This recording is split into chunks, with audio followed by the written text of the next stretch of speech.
감사를 하지 모르는 이와 같은 시대, 감사를 모르는 시대라는 말씀으로 잠시 은혜를 받기를 원합니다.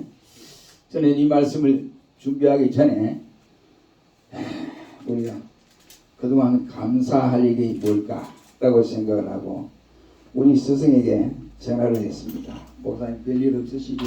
그랬더니 별일 없어. 자주 전화하네. 날씨도 춥고 그래서 어떻게 지내시는가 싶어서 그렇고, 정말로 목사님이 승견 지명이 있어서 그래도 별들의 아이를 생각하고 길러서 우리 신학교가 건재하게 하심을 감사합니다. 어렵지만은 그러나 조금 시대가 지나면, 목사님 말씀에 시대가 지나면 우리 신학교는 더 크게 왕성하리라, 그렇게 된다 부모님 말씀을 하셨습니다. 그래서 너무 감사합니다. 근데 뭐 감사하긴 뭘 나한테 감사를 해 그러시더라고요. 아니에요.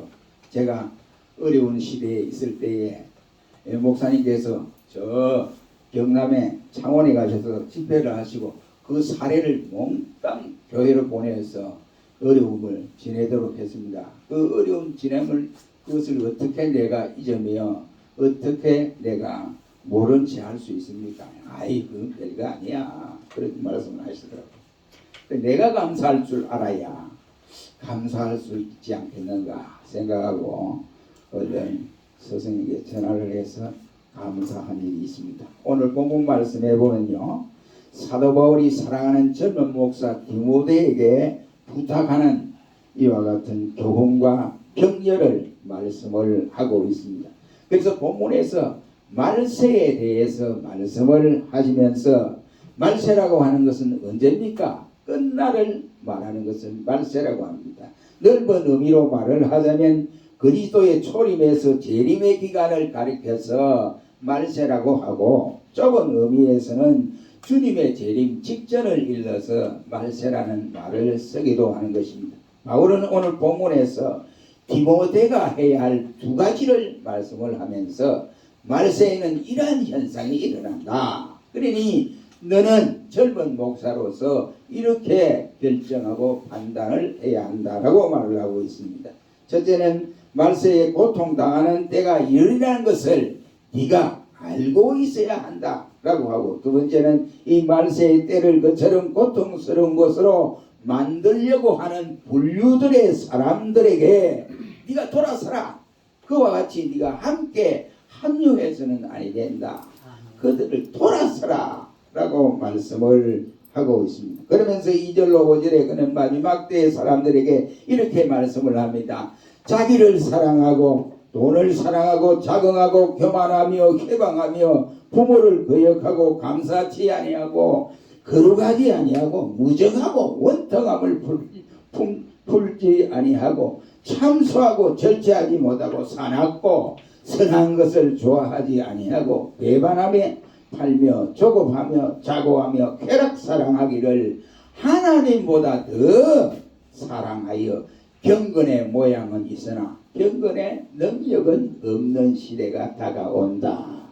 그러니 디모데야, 너는 그 같은 사람들에게서 돌아서라고 말씀을 하고 있습니다. 오늘 우리는 정말로 부끄러운 시대를 당하고 있습니다. 누가 당신이 뭘 합니까? 목사다 하기가 정말로 힘든 시대예요. 그러니 얼마나 비중을 많이 떠는지요. 왜 이 어려운 시대에 선교 간다고 선교 가가지고는 이런 난장판을 만들어 놓느냐 이 말이요. 이러니까 어떻게 하냐, 복음이 증거가 안 돼요. 불신자들마다 돌아앉았다 보면 목사라고 하면 아 이거 똑같은 목사다 이렇게 생각을 하고 전도가 안 돼. 전도가 여러분 정말로 답답한 시대를 당했다라고 생각이 됩니다. 이것이 말세를 당한 오늘의 현상이 아닌가 생각을 합니다. 그 가운데 여기에 여러 가지가 있지만은 그 가운데 가장 큰 이유는 말세가 되면 감사를 하지 않는다 이란 말씀이 되겠습니다. 감사하지 않는다. 그래서 이 시간에 우리는 감사를 모르는 시대라는 말씀으로 잠시 은혜를 받기를 원합니다.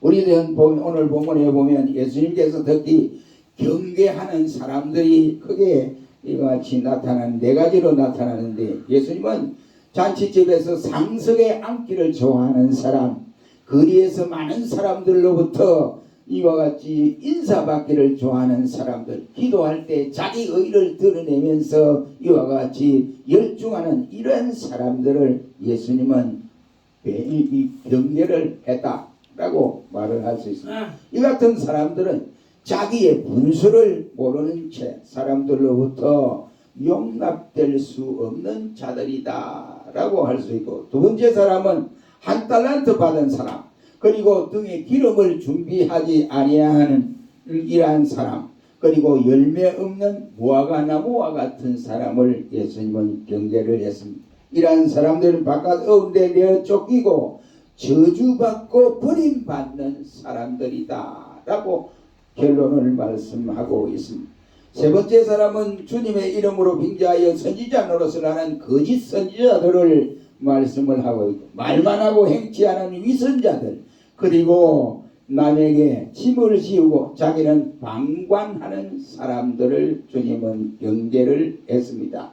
이 같은 사람들을 불법을 행하는 자들이다 라고 주님은 말씀을 하면서 다 정죄받을 자들이라고 했습니다. 네 번째는 감사치 않는 문둥병에서 10사람이 나왔는데 한 사람은 돌아오고 나머지 9은 돌아오지 아니고 제 갈 길로 가버렸습니다. 그 돌아온 사람이 누구냐? 사마리아 사람이었습니다.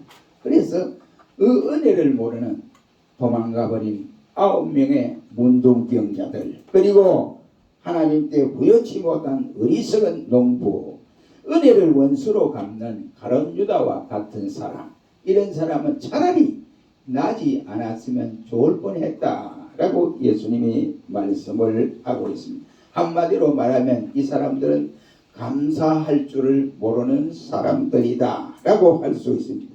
위에서 분류한 이 네 분류의 사람들은 하나님께도 사람들에게도 쓸모없는 존재들이라고 할 수 있습니다.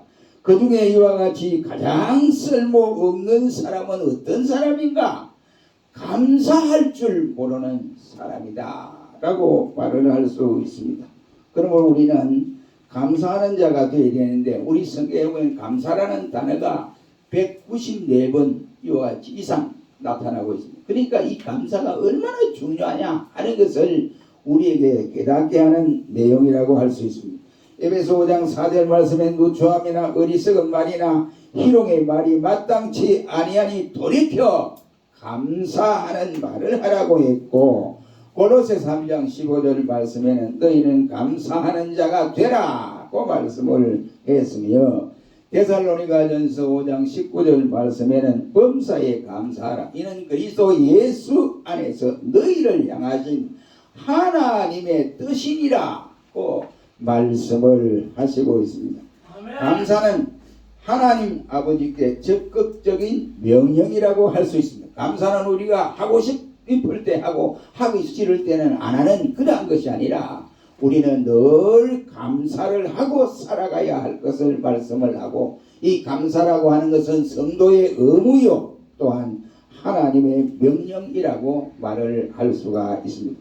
그러나 주님의 재림이 가까우는 말세에서 이 감사치 아니하는 이러한 일들이 우리가 감사하면 안 되겠는데 감사를 해야지, 이런 마음을 품고 살아야 되는데 이것을 잊어버리는 거예요. 모르는 거예요. 감사할 줄 모르는 이와 같은 상황에 있으면서도 가슴이 안타깝다든지 이런 것을 전혀 느낄 수가 없는 안타까운 시대라고 할 수 있습니다.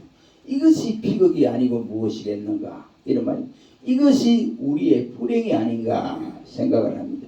그러면 왜 사람들이 감사하지를 않습니까? 그 이유는 첫째로 사람들은 욕심 때문에, 자기 욕심 때문에 감사하지를 아니한다 이 말이에요. 인간은 욕심 때문에 큰 은혜도 적게 보이고, 또한 이 욕심 때문에 참된 것도 헛된 것으로 보여지고 판단하게 됩니다. 이 잘못된 근성 때문에 고마움이나 은혜를 망각해버립니다. 다시 말하여 욕심은 감사하는 마음을 지워버리는 지우개도 같고, 감사함을 마비시켜버리는 마취제와 같다고 할 수가 있습니다. 그래서 이 욕심 때문에 은혜도 모르고 고마움도 모르는 잊어버리는 시대를 당하고 있습니다. 그리고 그저 받은 것이 당연하다고 생각까지 하는 철면피 같은 인간이 되고 낯뜨거운 인생이 되어버리고 마는 것입니다. 야고보 장로는 욕심이 잉태한 적 죄를 낳고 죄가 장성한 적 사망을 낳는다 라고 말씀을 하고 있습니다. 욕심 때문에 감사를 저버리게 된다. 이 욕심 때문에 감사하지 않는 시대가 되어져 버렸다. 뿐만 아니라 원망하고 불평하고 배반하게 된다고 했습니다. 욕심은 만족할 줄 모르는 바닥 없는 항아리와 같습니다. 아무리 채우려고 해도 채워지지 않는 것이 바로 욕심이라고 할 수 있습니다. 한 개의 지팡이는 피곤한 나그네에게 의지가 되지만은 도리어 그 지팡이가 많으면 많을수록 도리어 나그네에게는 짐이 될 수밖에 없다고 하는 사실입니다.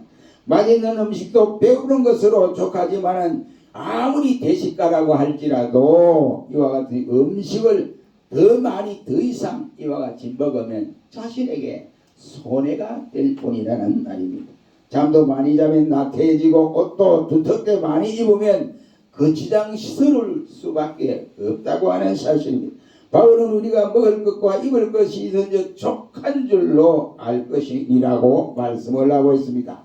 이상의 욕심을 부리는 사람은 감사라고 하는 것은 아예 잊어버리고 사는 사람이다. 은혜를 모르고 사는 사람이다. 이런 말이 되겠습니다. 사람들은 이 욕심 때문에 감사하지 않습니다. 그렇다면 여러분, 우리 각자가 돌이켜 생각하면 나는 어떤 사람인가? 나는 과연 욕심을 부리는 사람인가? 그렇지 아니고 나는 욕심을 버리고 감사를 잘하는 사람인가? 한번 생각해 보시기를 축원합니다. 두 번째로, 왜 감사하지 않는 시대가 되느냐? 그것은 자기 자신이 큰 죄인인데도 불구하고 큰 죄인임을 알지 못하기 때문에 그러한 것입니다. 자기 자신이 어떤 자인지를 모르기 때문에 그렇다 이 말입니다. 만일 우리가 우리 자신의 모습을 똑똑히 안다고 한다면 진실로 감사하지 않고는 견딜 수가 없을 것입니다. 그럼 우리는 본래 어떤 형편에 있는 사람이냐? 우리 성경 말씀에 보면 우리 인간은 너무나 비참할 대로 비참한 존재로 되어졌다 라고 지적을 합니다. 그러므로 생각하라. 너희는 그때 육체로는 이방인이요 손으로는 육체에 행한 할례 당이라 칭하는 자들에게 무할례 당이라. 그때 너희는 그리스도 밖에 있었고 이스라엘 나라 밖에 사람들이라. 약속의 언약들에 대해서는 외인이요 세상에서 소망이 없고 하나님도 없는 자였다 라고 성경은 말씀을 하고 있습니다. 이뿐이 아닙니다. 만물보다 심히 거짓되고 부패한 것이 인간의 마음이라고 지적을 하고 있고 우리를 일러서 더러운 존재라고 욥기서 14장 4절은 밝혀주고 있으며 죄 중에 잉태된 자라고 했고 육으로 난 자라고 말씀을 했으며 공고한 자, 허물과 죄로 죽었던 자라고 지적을 합니다. 본질상 하나님의 진노의 자녀요 괴로움이 가득한 자이며 범죄한 인간이라고 지적을 합니다. 죽을 수밖에 없는 불쌍한 인간이라고 말을 하고 있습니다. 이와 같은 사람들인데 우리를 예수 그리스도의 긍휼에 풍성하신 그 예수님이 우리를 사랑하사 은 사랑으로 인하여 허물과 죄로 죽었던 우리를 다시 살려주었다 라고 했습니다. 그러니까 내가 이 큰 죄인인 나를 살려주신 예수님에 대해서 모르는 거예요. 그러니까 자기가 큰 죄인인 줄 모르니까 그 예수님의 사랑을 받고도 그 사랑을 받았는지 안 받았는지 전혀 알 수 없는 어리석은 자가 되고 말았다 이 말입니다. 그래서 그 구원을 베풀어 주셨는데 하나님의 은혜로 우리에게 구원을 받게 해 주셨는데도 그 은혜에 감격하지를 아니한다 라고 말씀을 하고 있습니다. 큰 죄인이 하나님의 은혜로 구원받은 것을 생각하면 감사 안 할 자가 누가 있겠습니까? 내가 여기 조금 전에 우리 찬송 부를 때 405장 그 찬송을 부를 때 처음에 그 찬송이 나올 때 얼마나 우리가 가슴을 쥐뜯으면서 울고 불고 찬송을 부르면서 통곡을 했습니다.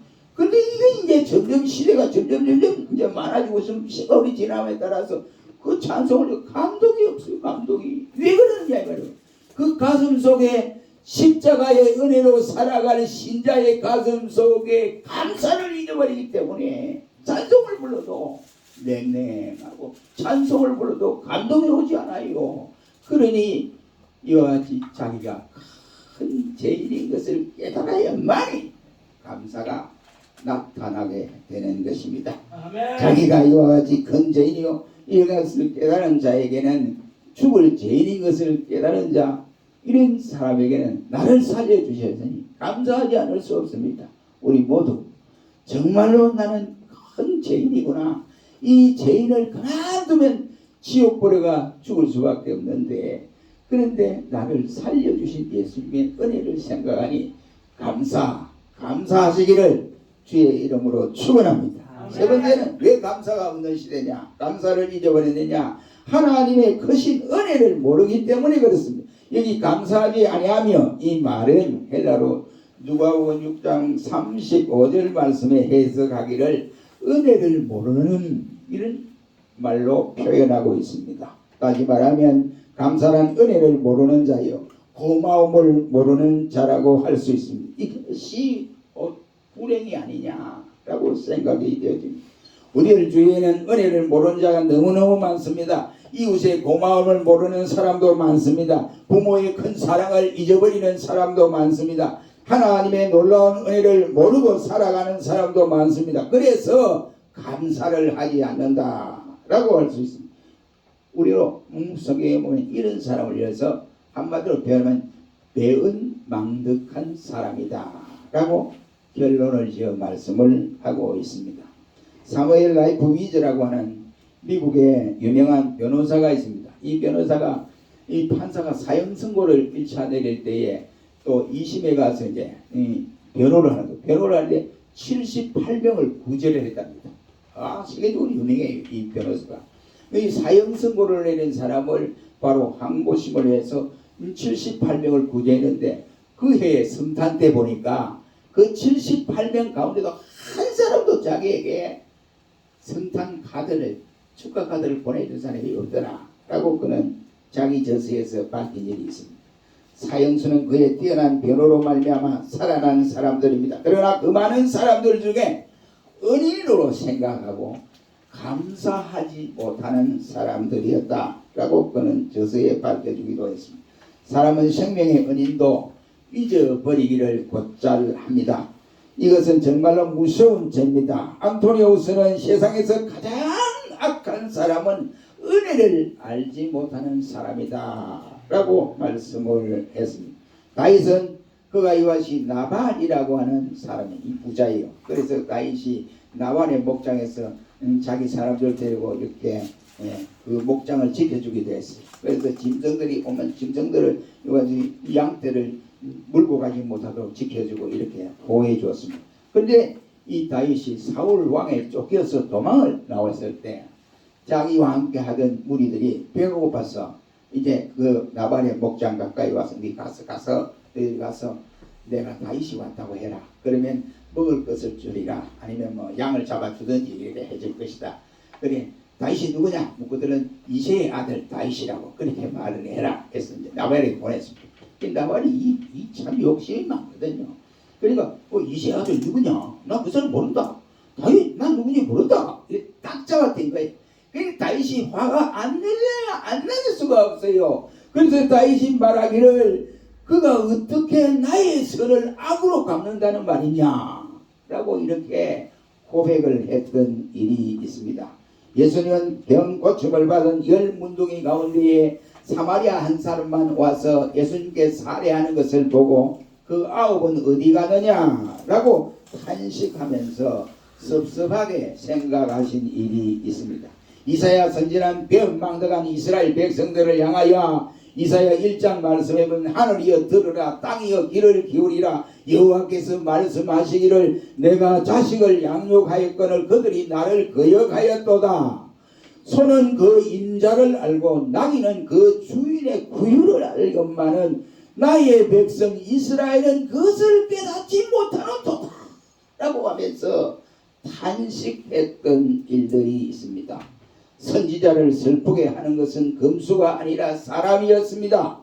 하나님을 배은망덕한 것으로 하는 것은 산천초목이 아니라 바로 선민 이스라엘이었습니다. 배은망덕한 이와 같은 죄를 짓고도 죄를 지었는지 안 지었는지 알지 못하는 어리석은 자가 되었습니다. 이것은 분명히 하나님의 은혜에 대한 배은망덕이라고 할 수 있습니다. 이것은 무서운 죄라고 말을 할 수 있습니다. 배은망덕은 인간의 가슴을 파고드는 취약의 독사라고 스몰존 목사는 그렇게 강조를 하기도 했습니다. 확실히 우리는 감사할 줄 모르는 세대에 살고 있음이 분명합니다. 이와 같은 상황 속에서 우리마저도 감사에 대한 불감증에 걸릴 확률이 없지 않아 있다 이란 말입니다.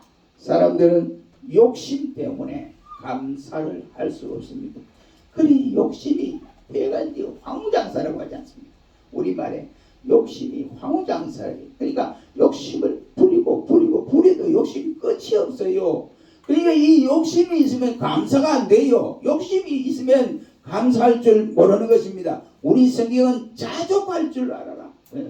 내게 주신 은혜에 감사할 줄 알라고 가르치는데 예수님에게 욕심이 많아가지고 여러분 이것은 감사는 점점 멀어지게 되어지는 것입니다.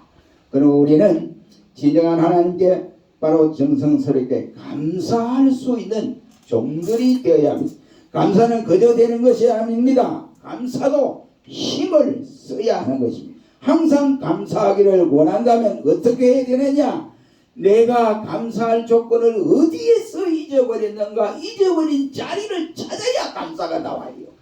이거 감사 잊어버렸는지 안 잊어버린지 이와 같이 있으면 감사를 회복할 수가 없습니다. 받은 축복을 헤아려 보아야 돼요. 하나님께서 내게 주신 축복이 뭔가 헤아려 볼 때 자동적으로 감사가 나오게 돼 있어요. 그런데 하나님이 베풀어 주신 그 은혜의 축복을 모르니까 감사가 메말라 버립니다. 그리고 마음뿐만 아니라 물질로도 정성스럽게 감사로 표현해야 됩니다. 그리 할 때에 빌립보서 4장 19절 말씀처럼 나의 하나님이 그리스도 예수 안에서 영광 가운데 그 풍성한 대로 너희 모든 쓸 것을 채우시리라 고 말씀을 했습니다. 사랑하는 성도 여러분, 안타까운 시대를 당하고 있지 않습니까? 여러분이 피부로 느끼고 있지 않습니까? 조그마한 것을 도와줘도 아이고 감사합니다 하는 사람과 도와주나 마나 그냥 당연히 주는 것을 널널 받는 사람이 있는 반면에 그런 사람이 있다고요. 이 시대가 지금 감사가 없어져 버린 시대예요. 미나 할 것 없이 전부 다가 감사가 없어져 버린 시대. 그러면 우리는 이 감사가 메말른 이 시대에 우리의 가슴에 감사를 풍요롭게 감사를 넘치게 할 수 있는 종들이 되시기를 주의 이름으로 축원합니다. 기도하겠습니다. 전능하신 주님,